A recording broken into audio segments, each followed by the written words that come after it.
مراحل بیان کیے اس حدیث میں. فرمایا وَمَا تَقَرَّبَ إِلَيَّ عَبْدِي بِشَيْءٍ أَحَبَّ إِلَيَّ مِمَّا افْتَرَضْتُهُ عَلَيْهِ. میرا بندہ جب میرا قرب حاصل کرنے کی کوشش کرتا، تقرب جو ہے باب تفاعل ہے، محنت سے کوئی کام کرنا، کوئی چیز حاصل کرنا محنت کے ساتھ، تقرب تعلم علم حاصل کرنا محنت کے ساتھ، مسلسل پہم جد و جہد کے ساتھ. من تقرب الی عبدی ما تقرب الی عبدی بشیء احب الی مما افترضته علیہ. میرا بندہ جب میرا قرب حاصل کرتا ہے تو جن چیزوں سے حاصل کرتا ہے ان میں مجھے محبوب ترین وہ ہیں کہ جو میں نے اس پر فرض کر دی.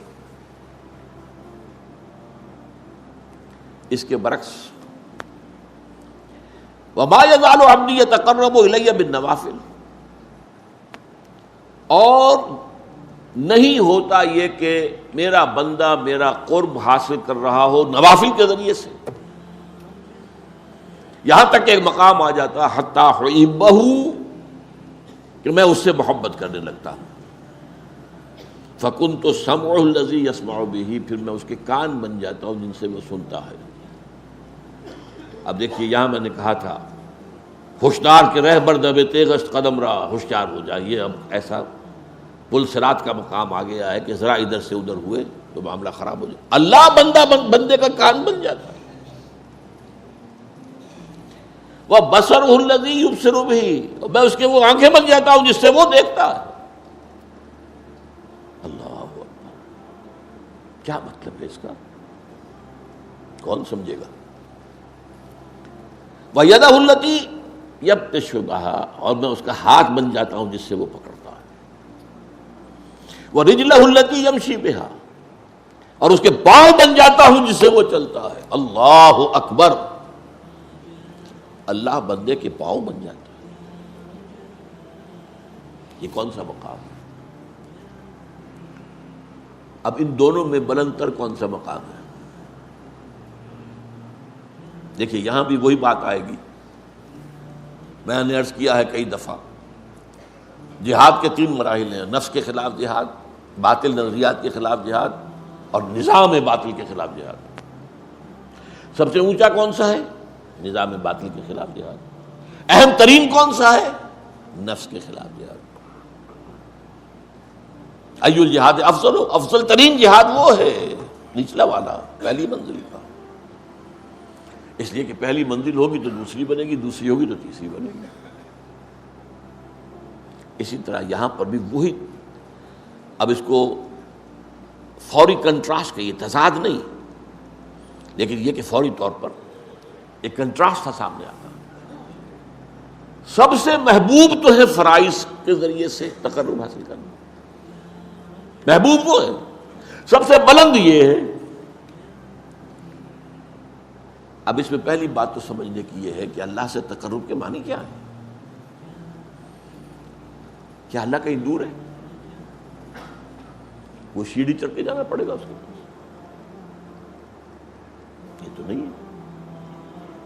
وہ تو میں نے آیت آپ کو سنا دی، سورہ قاف، وَلَقَدْ خَلَقْنَا الْإِنسَانَ وَنَعْلَمُ مَا تُوَسْوِسُ بِهِ نَفْسُهُ وَنَحْنُ أَقْرَبُ إِلَيْهِ مِنْ حَبْلِ الْوَرِيدِ.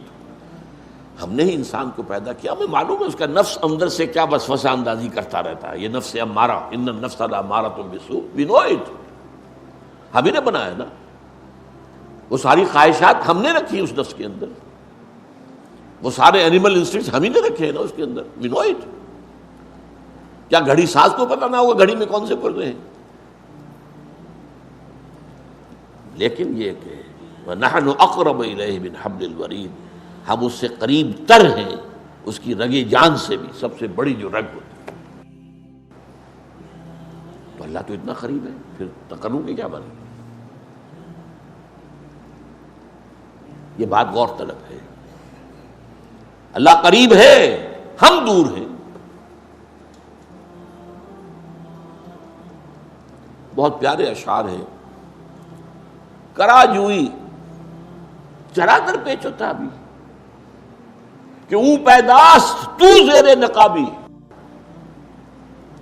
کسے ڈھونڈ رہے ہو بھائی آ کر یہاں جنگل کی گپھاؤں میں اور غاروں میں اور پہاڑوں کی چوٹیوں پر؟ کسے ڈھونڈ رہے ہو؟ یہ پیچ و تاب کیا ہے تمہارے اندر؟ یہ فلسفہ اور یہ عقل اور اس کے گھوڑے دوڑا رہے ہیں ذات و صفات باری تعالیٰ کے بارے میں، یہ پیچ و تاب۔ اسی کشمکش میں گزری میری زندگی کی راتیں، کبھی سوز و ساز رومی، کبھی پیچ و تاب رازی، یہ پیچ و تاب۔ اقبال نے اس حرف پیچا پیچ کہا ہے، فلسفہ، منطق۔ کرا جوئی چرا در پیچ و تابی، کرا کہرا چرا چہرا، یہ فارسی میں اس طرح شعری ضرورت کے تحت یوں بنتے الفاظ کہ تو پیدا کہ او پیداست تو زیر نقاب، وہ تو سامنے ہے، ظاہر ہے، پردہ تو تمہاری آنکھ پہ پڑا ہوا ہے، زیر نقاب تو تم ہو۔ یہی وجہ ہے جنہیں عام طور پہ داتا بخش کیا دیا جاتا ہے، شیخ عثمان بن علی الجلابی ثم حجویری ثم لاہوری، ان کی کتاب یہ تصوف کی بالکل ابتدائی کتابوں میں سے ہے، کشف المحجوب، بالکل ابتدائی، امہات الکتب میں سے تصوف۔ نام کیا ہے؟ کشف المحجوب۔ حجاب میں ہم آئے ہوئے ہیں، وہ تو ہے، ہر جگہ ہے، وہ معکم اینما کنتم، تم جہاں بھی ہوتے ہو تمہارے ساتھ ہوتا ہے۔ اب یہ پھر بڑا خطرناک مسئلہ، اس پہ بڑی بحثیں، کیا اللہ یہاں ہے؟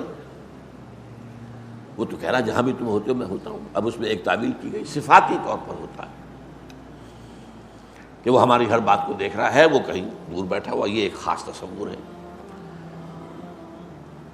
جو اکثر کم سے کم جو بھی ذہن و فکر کی کوئی اونچی سطح رکھتے ہوں وہ اس کو قبول کرنے کو تیار نہیں ہے۔ اللہ کسی جگہ پر محدود ہے؟ نہیں۔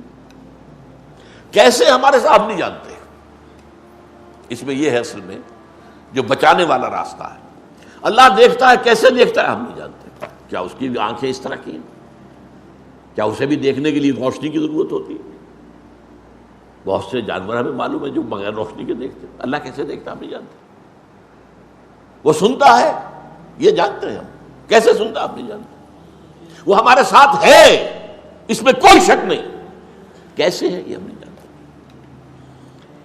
اس کیسے کی کھود کرید میں جب پڑے تو وحدت الوجود نکل آیا، وحدت الشہود نکل آیا، وہ فلسفے بڑے بڑے نکل آئے، وہ عقل و خرد کی بڑی اونچی منزلوں پر جا کر آدمی کی کچھ سمجھ میں تو آ سکتے ہیں، ورنہ اسی میں کفر ہے۔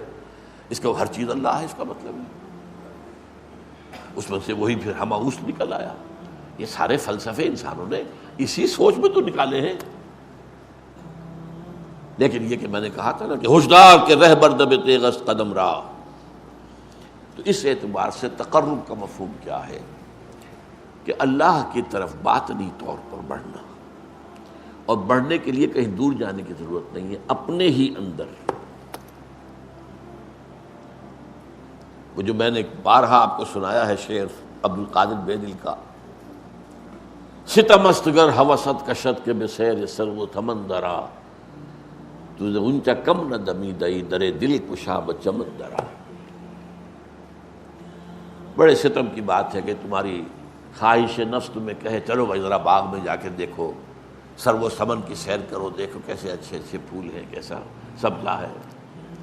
ارے تم خود گنچے سے کم دمکتے ہوئے نہیں ہو، تم تو اللہ کی تخلیق کا کلائمیکس ہو۔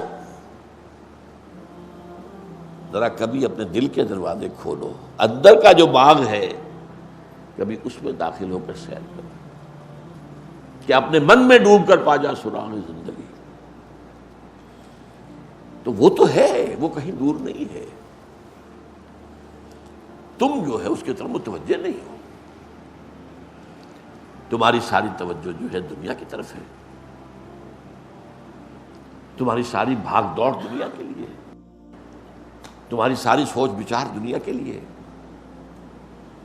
تم اس کی طرف متوجہ نہیں ہوتے۔ ہم تو مائل بکرم ہیں، کوئی سائل ہی نہیں، راہ دکھلائیں کسے رہنم منزل ہی نہیں۔ یہ جو حدیث میں آتا ہے کہ رات کے آخری حصے میں اللہ سمائے دنیا تک اتر آتا ہے، کیسے اتر آتا ہے یہ ہم نہیں جانتے،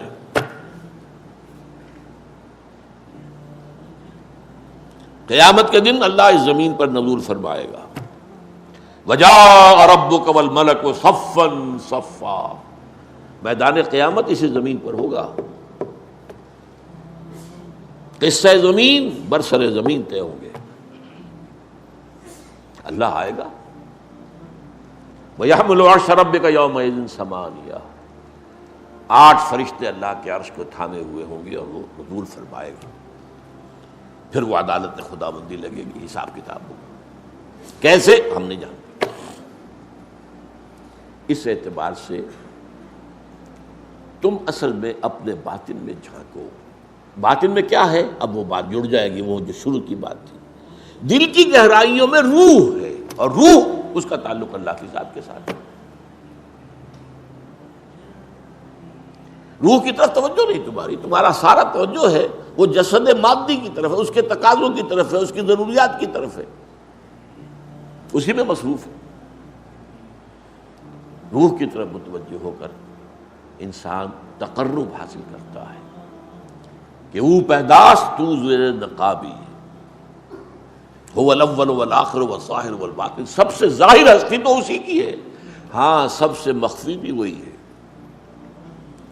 اس کی ذات کی کنہ تک کوئی نہیں پہنچ سکتا. وہ کیسے دیکھتا ہے تم نہیں جان سکتے. اس کا ہاتھ ہے ید اللہ، لیکن اپنے ہاتھ پر قیاس نہ کر بیٹھنا. اس کی کوئی تجلی ہے جسے کہا گیا ہے کہ اس کی ران کھولی جائے گی. یوم یکشف عن ساق، اس کو کیا ہو اسی وقت پتہ چلے گا. آج ہم یہاں اس میں بحث کریں گے تو ہم گمراہی میں مبتلا ہو جائیں گے. یہ متشابہات میں سے. تو یہ ایک حد تک تو میری بات اس موضوع پر، اب کیونکہ وقت ختم ہو گیا، میں سبق کر رہا ہوں کہ قرب سے معاملہ قرب مکانی نہیں ہے، یہ قرب معنوی ہے. وہ آیت میں نے شروع میں پڑھی تھی، دوبارہ چونکہ دہرا رہا ہوں تو اس کا ایک سجدہ جو کر لیجئے گا بعد میں. کَلَّا لَا تُطِعْهُ وَاسْجُدْ وَاقْتَرِبْ. اے نبی یہ ابو جہل وغیرہ کی باتیں آپ نہ مانیے، توجہ نہ دیجیے، دفع کیجیے ان کو. آپ تو سجدہ کیجیے اور قریب ہو جائیے. اور حدیث میں آتا ہے اقرب ما یکون العبد الی اللہ فی السجود، قریب ترین جو ہوتا ہے بندہ اللہ سے وہ سجدے میں ہوتا ہے، اگر واقعتاً معنن سجدہ کر رہا ہو. ایک سجدہ وہ ہے کہ جسم تو جھک گیا ہے اور نفس امارہ کھڑا ہے جو کا تو شیطان لعین کی طرح میں سجدہ نہیں کروں گا، تم جاؤ کرو. یہ تمہارے اعضاء و جوارح کا سجدہ ہے، دل کا سجدہ نہیں. لیکن جب پوری ہستی کے ساتھ اللہ کے سامنے سجدہ کرو گے تو یہ قریب ترین ہوگا اللہ کے ساتھ معاملہ. فصلی اللہ تعالی علی خیر خلقہ محمد.